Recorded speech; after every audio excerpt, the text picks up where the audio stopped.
Good evening, everyone. My name is Tamara Fuller. I'm the president of the Greater Decatur Black Chamber of Commerce. Today we have Miss Ericka Perkins. Ericka, could you introduce yourself and your job title? Hi, good evening. My name is Ericka Perkins, and I am the Assistant State Director for the Illinois Small Business Development Center Network, and we are hosted by the Illinois Department of Commerce. Okay, so everyone is probably wanting to know, what is SBDC? SBDC stands for Small Business Development Center. It is a national program. It is funded by Congress, and we receive our funds from the U.S. Small Business Administration, and we also receive matching funds from the state, so our funds come from the Department of Commerce as well. We have a SBDC network in every state and U.S. territory, so if you happen to be in Guam or the Virgin Islands, Puerto Rico, Hawaii, there's centers there. And California and Texas, due to their size, they're actually broken up and have a number of networks within their states. So I believe we have a total of 62 actual networks across the U.S. Wow. Okay. Can you give us a little bit of background on what services SBDC? Sure. First of all, the purpose of this program is to assist entrepreneurs and small business owners in terms of starting their business and growing their business. So we don't just help those that are thinking about going to business, we also help those that are in business. And I think it's important to differentiate what is considered a small business. Most people think that it's just your small mom and pop type shops. However, the federal definition of a small business is any business that has less than 500 employees. Wow. So with that being said, many people think that they're not eligible, or maybe they also feel, oh, well, we don't want to be considered a small business because we've grown and we have 100 employees now. Well, still under the federal definition, they would qualify for services. So we provide assistance with business planning. We do not do your business plan for you because that is detrimental to you as a business owner. We assist you in creating that business plan, talking to you about the importance of it being a live plan that grows with you, that you shouldn't just do for banks and then put on the shelf. We assist with marketing and industry analysis, financial analysis. We look at your finances. We can help you with your accounting for your business. We can help you provide a good story of your financials in terms of what lenders are looking for when you're looking for capital to infuse into your business. We also assist with exporting. So if you want to grow and stream, we have exporting assistance through our international trade centers. And we also provide trainings and workshops on various topics. Right now, we are doing a lot with cybersecurity and helping businesses pivot in terms of how they are providing their goods. So a lot of these storefronts and brick and mortars who have had to close due to the current health crisis and pandemic that we're going through, a lot of businesses were used to doing things as is. So our advisors have been helping them create e-commerce platforms and get point of sale systems and online presence even in order to still be able to sell their goods. So a range of services, and they are at no cost. And the main thing is the one-on-one advising that we provide. And I do This want is to you coming in. Because you know that the chamber has used SBDC as it relates to the incubator that we are creating here in Decatur, and it has been such a wonderful experience. We have Don Elmore out of Champaign who's been assisting us, helping to make sure that we make right decisions, looking over the business plan. I actually talked to him earlier this week about proceeding and having workshops at the incubator. So we, the chamber, utilize SBDC as well. And from being a client, it has been an awesome experience. And it's a lot of resources that people don't know is available to them. Exactly. Yeah. and it's like a hidden gem. And Right. yeah, it's like, you know, a lot of people come to us, well, I need help with my business plan. How do we get started? Um, SBDC. It's a resource. Exactly. It's free. And that's what we're trying to do. When I first started, I've been with DCEO for 20 years now, Uh-huh. and I've worked in the small business division, but I've been in this particular role with the SBDC for 2 years now. Mm-hmm. And it always surprised me when I would go out to events and people would be like, well, what's SBDC? And I'm like, Right. what? Like, it just, to me, I understand people want to start businesses, and the first thing, what do we all do when we don't know something? Mm-hmm. We Google it, Yep. and you can type in how to create a business plan, and you'll get so many hits, and you'll get overwhelmed. And I mean, it's hard to determine which services are legitimate. Uh-huh. There are many people that provide services that we provide, but they charge for it. Exactly. And we don't, because these are your taxpayer dollars. I Mm-hmm. mean, this is a service that you need to utilize because you've already put the money into it. Mm-hmm. And there is no bait and switch with us. It's not like, oh, we'll get you in for one free advising session and that's it. I mean, this is what we do. Right. All your information is confidential. We're not going to run off with your ideas. You talk about Don. I mean, our business advisors, such as Don, I mean, Don's a small business owner himself in the Mm-hmm. Champaign area. So the training that we provide to our advisors, the business experience that they have themselves, there's just no reason to go on your own if services like this are available. So, one of our main jobs is making sure that people know about the service. Right. And we have 40 host organizations throughout the state. We Mm-hmm. have, and I mean, all the way down to Shawnee and several in Chicago region, Rockford. Don is based out of Champaign, but because we don't have another host organization for a center, he reaches out to Decatur, to Effingham, to other areas. So we have satellite offices, and as soon as you get that incubator Yes. up and running, Mm-hmm. Don will be providing some advising services there as well. And I think that's the biggest thing that we need to understand. We need to be where the people are that need the services. And the incubator model is a great one. We have a center in Chicago, at ICNC, and they have an incubator. Yes. And every tenant of that incubator is also a client of the SBDC. Mm-hmm. It provides, you have that camaraderie. You're already in a space where everyone is going through similar situations.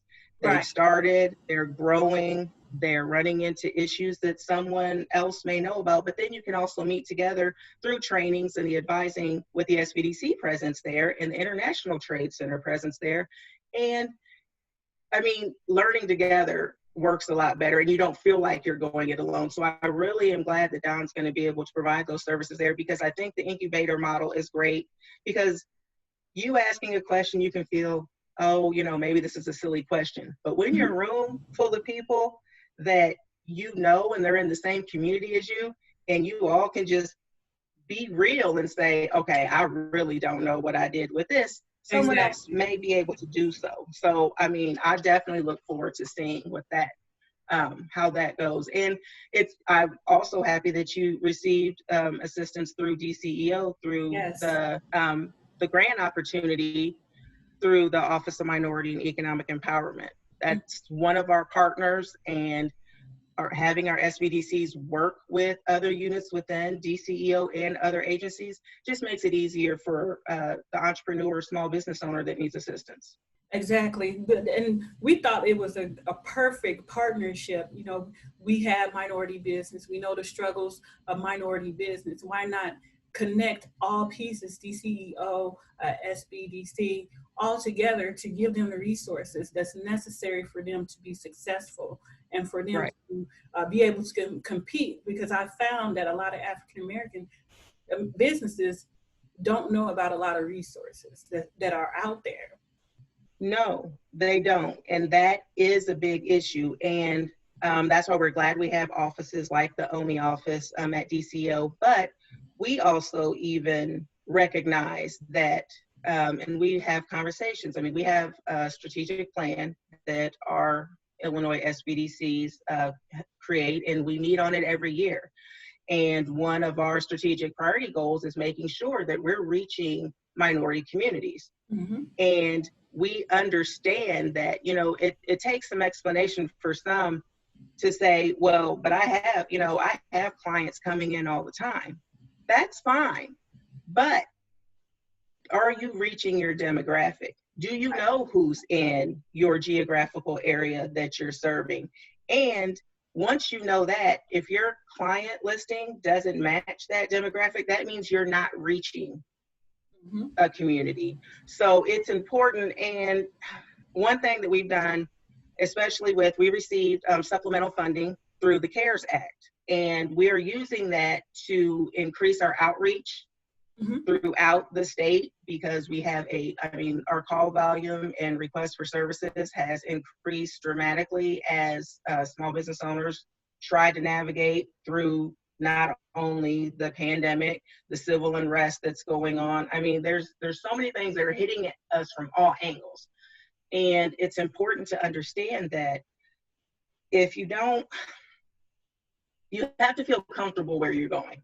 Right. You have to feel that you're welcome there. If someone's not reaching out to you, we historically don't feel that things are for us. Exactly. So we just don't go, or we don't want to feel silly, or we don't want rejection because we receive rejection everywhere else. That's why it's important that we have these partnerships, that we make sure that, and like Don's not saying, okay, you guys can come to me in Champaign. Don's coming to you. Oh, yeah. He wants to come coming to a person, understanding what is going on in their community, since Don's from Champaign and not Decatur, is only more helpful to him in how he services. So that is something that we're doing all across the state, making sure that we are not only increasing our outreach, but making sure that that outreach is going to minority communities, making sure we understand what needs are there, what languages are being spoken in those areas, and ensuring that we're adding consultants and contractual workers, because this is one-time funding, so we know we just can't increase and add full-time positions. But we've encouraged our centers to make sure when you're adding on these consultants and contractual workers, making sure that they are diverse, just like the populations that are being served. Right. So moving into that, is it what resources are there through the CARES Act? Is it anything specifically for minorities that the community should know about? Nothing that I feel is specific. They did encourage the outreach to minority communities. However, in terms of being federal funding, they did not do any earmarks for specific minority outreach. So it's going to be up to each state and how they utilize those funds from the CARES Act. It was important to us in Illinois to make sure that we put a strong minority component to it, because we know that all businesses are going through issues right now, but Black businesses are being hurt more because we don't have that 6 months worth of money set aside in case of a disaster.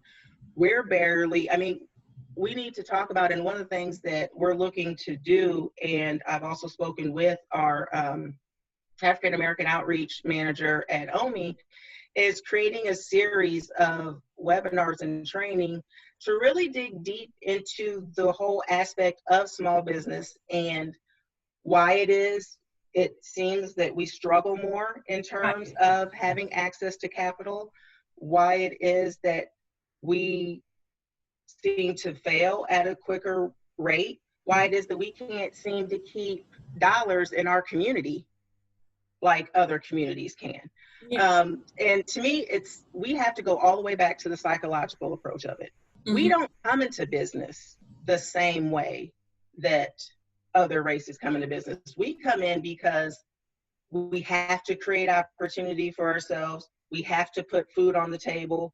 either for a lot, there's either a skill shortage or education, or some, how the criminal justice system is so skewed, and we have items on our criminal reports that prevent us from being eligible for certain loans or grants or opportunities. So we come in automatically on survival mode. We don't have the rich uncle that's infusing all the dollars that we need to start this hobby that we just like doing just because. Mm-hmm.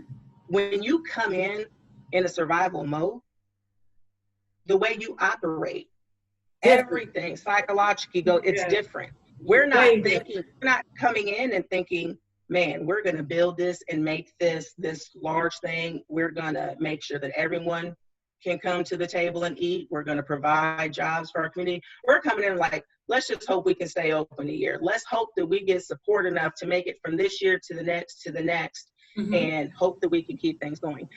And until we come in with a different mindset, a lot's not going to change. I mean, this pandemic, I think, and I've talked to several small business owners that have admitted it's not that they knew that they weren't going to be ready for capital funding, or that the grant opportunities were going to be minimal.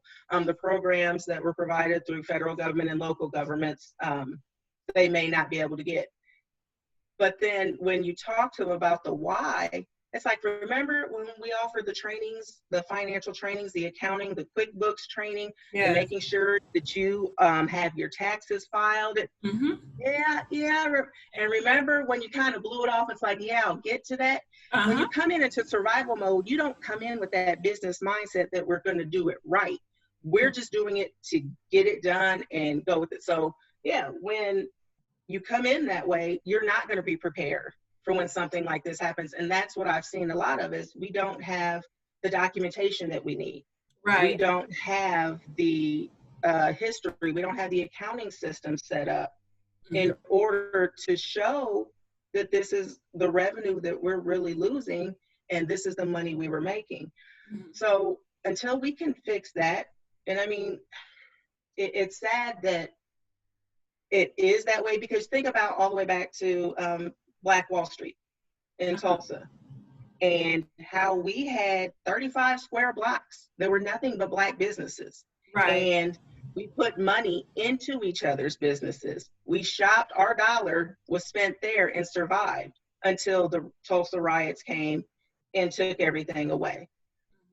It made it, I mean, even that was a psychological change, because many Black business owners then kind of hid that they owned businesses because they didn't want to be targeted. So now we're hiding behind the shadows. We're still trying to do this for survival. And it's an uphill battle that we have to climb. So until we change our psychological thinking and listen to things like Marcus Garvey, we're supposed to be Black, we're supposed to buy Black, we're supposed to think Black. And then what do you say? All else will take care of itself. Right. We've got to get back to that. And I mean, that happens through utilizing resources like the SBDC. Mm-hmm. Mm-hmm. And feeling comfortable in doing so. So I think one great thing is, because we're in a virtual environment right now, our centers did not close. We were all, of course, the host organizations closed, but we all have been operating virtually from home. And I actually think that gives us a better opportunity to connect with an advisor or a center that you feel complements you better, or your business better.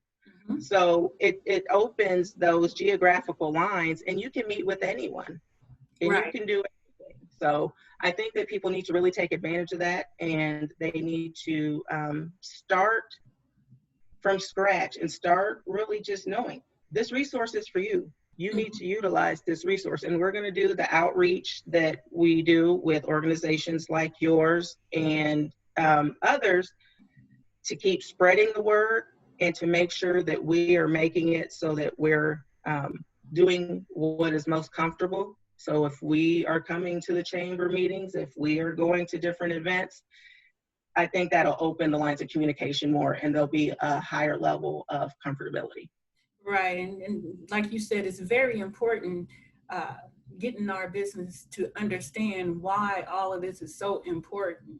And like you said, this COVID-19 and the shutdown, hopefully this is a wake up call to say, hey, if I had all of my things in order, all my ducks in line, I possibly could have got more assistance, more funding, but now you weren't ready, so you've been caught off guard, and you're still struggling and trying to survive when it was opportunity out here, for to help you, to assist you in your needs. So we work so hard in just trying to change that narrative with African American business, minority business, to hey, get your books right, get your accounting, make sure you filing the IRS. Sometimes we make money, but we're not watching our money. We don't know what's going out. We just seeing it come in, and Right. don't have like a great budget put in place to capture the moments of success and failures, or where you can improve. So we And right. most And I definitely got mean, to change that.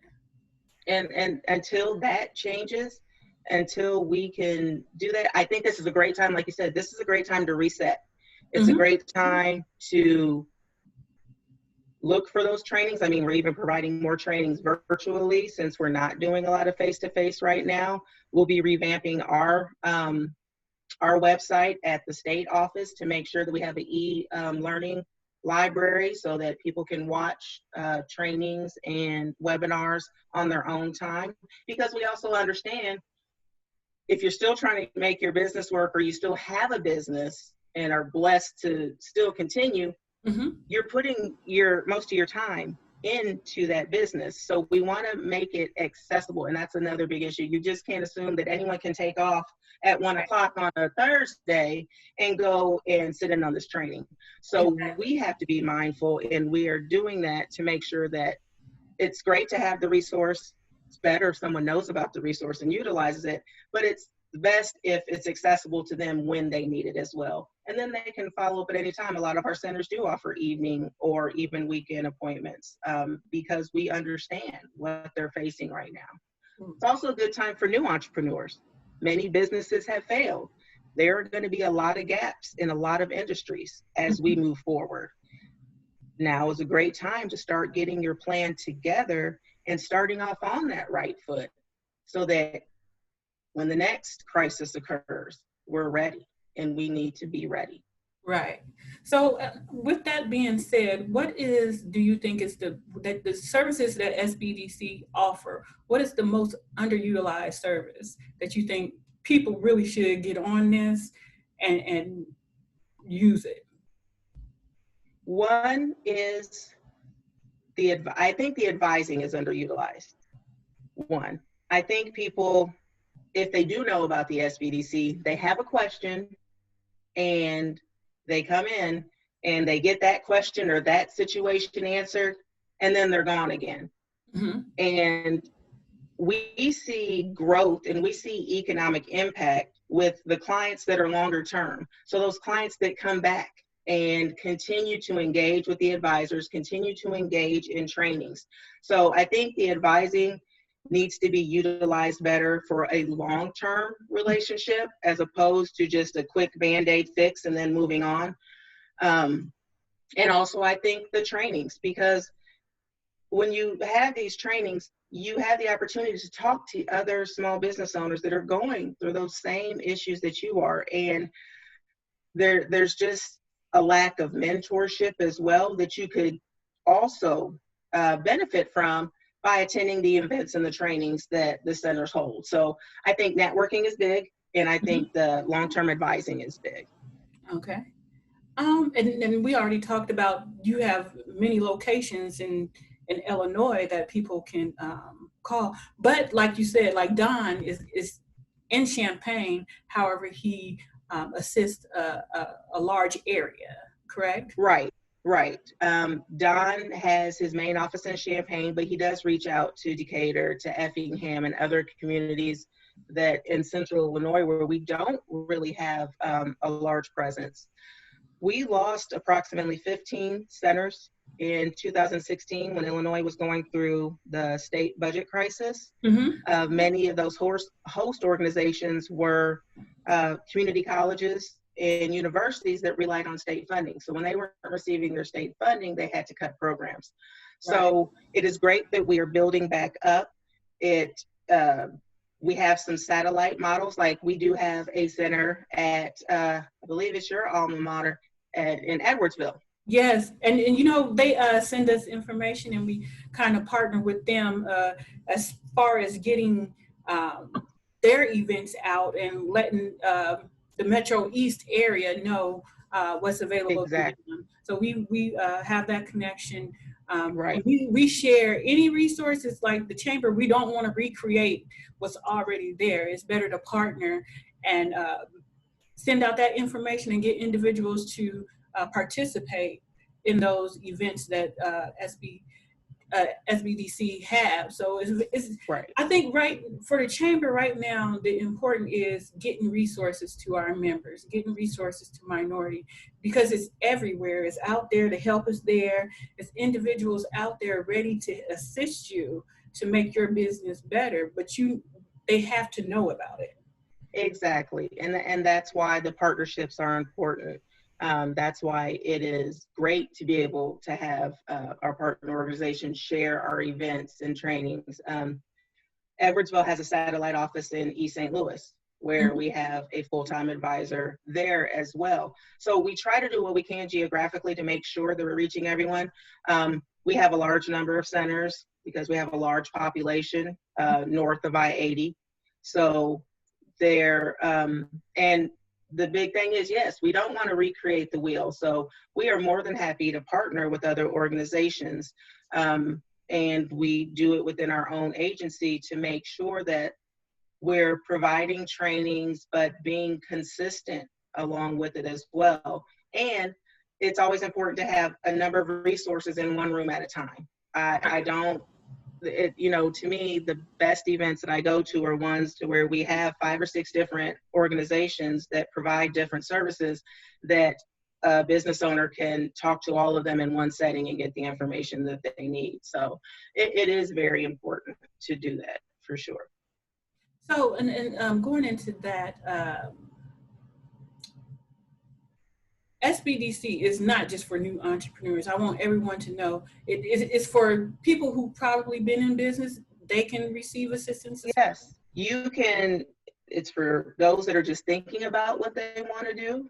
Mm-hmm. It is for those that have just started and are like, okay, I'm starting to make some money, but either, you know, hopefully it's growing so fast that they need assistance, or maybe there are just many things that they didn't receive assistance on initially that they're now realizing that, okay, I need to be compliant with this law or this regulation change. As individuals that aren't in the business world, a regulation or law could change and you may not know anything about it. And then, okay, you receive a fine or something happens detrimental down the road. So no, you always need to be speaking to someone when you're at any point in your business. For those businesses that have been around 10 to 20 years, they also can come in for services. As long as you have under 500 employees, you are eligible for the services. And then, like I said, we have the international trade centers that are with some of our SBDCs. They're an offshoot of our SBDCs that provide exporting assistance. So you have this great product you're selling here. Let's go ahead and find some markets overseas. We also work with our Office of Trade and Investment with DCEO and their programs, and it's called the STEP program, that will provide money to help reimburse you so that you can receive that international exposure and go on trade missions or go to trade shows in other countries in order to sell your product.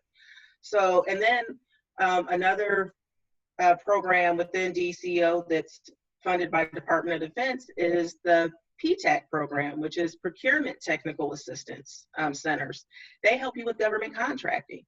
There are so many needs with state, federal government that many don't know about. So it's important that if you have a product or service that you also, and you are an established business, that you work with a PTAC to find out what contracts and to get yourself ready to be able to bid on contracts and successfully complete them to grow your business as well. And I bet a lot of people did not know that that resource was available to them. And it is very important, especially if you're looking to grow your business or expand it and go into a different aspect of it. Um, you can always call SBDC. So, Right. with that said, what is the best method to contact your office? You can go to our website, which is www.illinoissbdc.biz, and that's Illinois spelled out. There's also a 800 number that you can call within DCO. It's the First Stop Business Information Center, and that number is 1-800-252-2923. And you could send, if you go to DCO's website, you could also find a link to just email that unit, and they will provide you some initial information, and then they also will refer you to an SBDC as well based on your location and your needs. So there are a number of ways people can contact me if they would like, but there is a locator at our website that if you just type in your zip code, it will let you know the centers that are closest to you. And right now we are doing advising still. We're doing it virtually. So yeah, we just then you had would just one get, with Don the other day. So we yeah, make sure that we utilize the service. Uh, like you said, there, with SBDC, there's not a stupid question, especially it's one-on-one. And it's like you sit there and you kind of just give your ideas and what you want to do, and just having that conversation and make you comfortable with some of the right. decisions that you want to make, or uh, just having that input is a great And resource to have. sometimes you don't even know what to ask. Right. So just going in and saying, this is where I'm at right now, Mm-hmm. they can look at that information and say, okay, what are your goals right now? Are you, what are you wanting to do? And have you thought about these things? Because again, we don't always think about growth opportunities. We Mm-hmm. think about surviving, and just as long as we are making enough to make it to the next month, and keep our employees and keep our business afloat. We don't, it seems somewhat unrealistic to us at times to think Mm-hmm. that we could grow and become something more. So to see clients that come in with a small idea or something that they just think will be okay, this will be good to help me put food on my table, and see it grow and expand, it's a great feeling. And we need to go beyond that though, and then support these businesses to make sure that they stay in business and can help others as well. So we need to have a lot more mentors. We need to have a lot more Black businesses survive and grow, so that it teaches. I mean, and I'm really big right now as well on making sure that we have entrepreneurship programs in schools for youth. Right. There are so many ideas that we stifle out of our kids, I think, just based on our education system. We fit everything into this box, and a lot of times they don't get to see the other side or the other possibilities. So I think it's important that we also make sure that we're reaching out to our youth to put this idea into their minds now, so they can grow into successful entrepreneurs. Mm-hmm. Yeah. So with this Juneteenth virtual program that the chamber has put together, I thought it was very important to talk about um, different things that's detrimental to our community, things that we usually have issues with. So with the business aspect, I know for a fact, like knowing the resources, having the knowledge, having the background, knowing there's support systems out there to help mold your dreams and your aspirations. Just knowing that it's places that you can go to grow you. And I'm a huge advocate of building your own, getting your own, being able to be sustainable, uh, and growing the community. It's so much opportunity. We as a people are so talented, and we have yet to tap all the way into our potential because of the setbacks in society. But I think Right. It's that psychological shortchanging of ourselves and our mindset going in. So if we change our mindset, if we become unafraid to ask for assistance. Mm-hmm. And my thing is this, that I want everyone to, if they have one takeaway from this, is use the service. We are not there to, this is not another place that you go and they shut down your dreams or say, oh, that's not possible. No, we're there to support you. Now, if it's not a feasible idea, we're going to keep it real and say it's not feasible, but have you thought about this? Like, let's really think about this. You can't come in and say, oh, I want to start a business. What should I start? Those are not successful entrepreneurs. And believe me, there are many. They want you to choose the business for them. I mean, so much passion.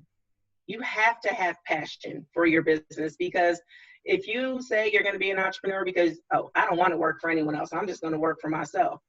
It is 3 times harder working for yourself than it is working for someone else. Someone else is taking care of the taxes, the insurance, everything that's associated with the business. When it's you, it's you. Mm-hmm. So you have to be comfortable in going into these resources and knowing that we are here to help you. We are here to help you navigate through it. And don't be afraid if, okay, you had this idea, you wanted this loan, we help you with something, and then you don't qualify for the loan. Okay, let's put in the work to make sure that we get that credit score up, that you understand financials, that you really have a good understanding of the terminology, because you also can't just pay someone else to do these things. Right. One thing I don't like is seeing people, oh, I have an accountant that takes care of that. And then the accountant has run off with the money or not done their job because you weren't educated. So if we're not educating ourselves, we're also putting ourselves at risk. You can have a great business, but if you don't know what's going on within your business, you open that door for risk. So we have to utilize the resources. We have to be okay with understanding that, okay, if we're not at the point we need to be at right now, these are the steps that we need to take to get there. An advisor will tell you that. I mean, there's going to be homework involved with it. Mm-hmm. You're going to have a session and they're going to say, okay, now this is what you need to work on and think about for the next time so that we can be productive and we can solve problems, knock things down, and get you to a place to where you are successful, you are eligible to receive capital. Mm-hmm. You're not, and also helping you make wise decisions. Don't take those predatory loans just because, that's the only thing you feel that you can do in order to get capital infusion, in order to grow your business or get it started. We have to be smart about this. Mm-hmm. And that starts with utilizing the resources and networking with one another and supporting one another once we do have a business. Yes. So, Ericka, thank you for being on today and talking to us a little bit about business. It's a lot of wealth of information that you shared today, and hopefully our audience would utilize it and utilize SBDC and the Chamber, because we have that partnership to create some opportunity for their business, to create some better businesses here in Illinois. So everyone who's watching, please utilize the services. It starts with you. You have to be able to get out there and be motivated to help yourself. We can help you, but you definitely have to help yourself and start somewhere. So. Right. And if you need that connection, or, you're apprehensive about or don't know which center you want to utilize, I'm always available. You can post my contact information. I encourage people to reach out to me because I want to see us succeed, and I want us to do it the right way. Well, thank you once again, and thank you all for tuning in. Thank you.